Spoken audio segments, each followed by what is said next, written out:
The sand along the coast of Grayton Beach State Park is so unique, some say it speaks to you. It's compared to sugar, and is so white it's almost blinding in bright sunlight.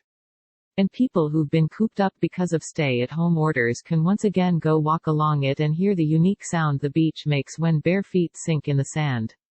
It's that fine powdery sand that talks to you, said Dave Rauschkolb, a restaurant owner, surfer and beach enthusiast who lives nearby. The squeak, squeak, squeak of the sand when you walk in it. It's a large reason the beach was picked as the best in the United States by Stephen Dr. Beach Leatherman, a coastal scientist and professor at Florida International University, who's been ranking the nation's beaches for 30 years. It's some of the finest white sand in the world. The first time I saw it I felt like I had to put on sunglasses, it was so bright. Some people thought it was snow. I said, no, that's not snow. Leatherman said with a laugh. The sand is the highest quality in the world. It's pure quartz crystal. It is one of 2 Florida beaches that were on the 2020 list released Thursday, along with Calidisi Island State Park at number 6.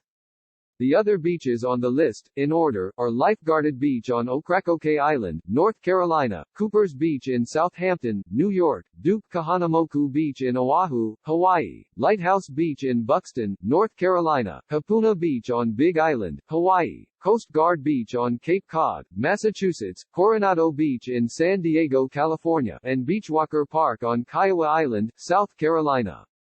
Leatherman says he gives bonus points for beaches where smoking is banned and that are staffed with lifeguards, which elevated the North Carolina beaches. Beaches are not big, giant ashtrays, and that's what some people use them for, which is really disgusting, Leatherman said.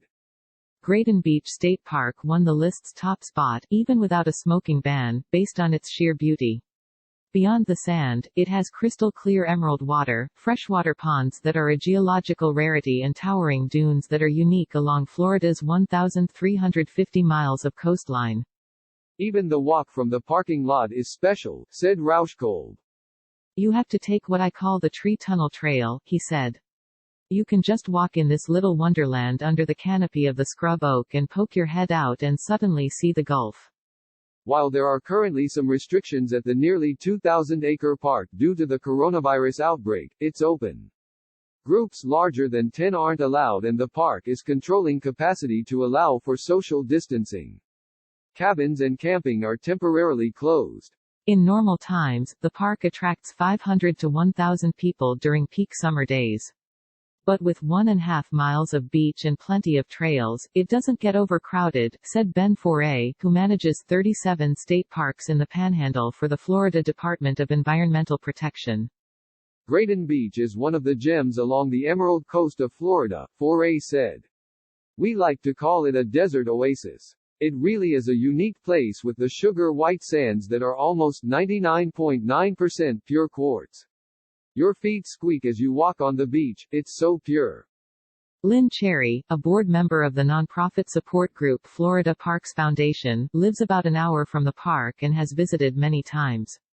Oh, the fishing is great at Grayton Beach. I have caught lots of fish at Grayton Beach State Park, Cherry said. And the Gulf of Mexico tends to have calmer surf than Florida's Atlantic Ocean beaches. On a typical day, it's a nice surf and very enjoyable swimming, she said.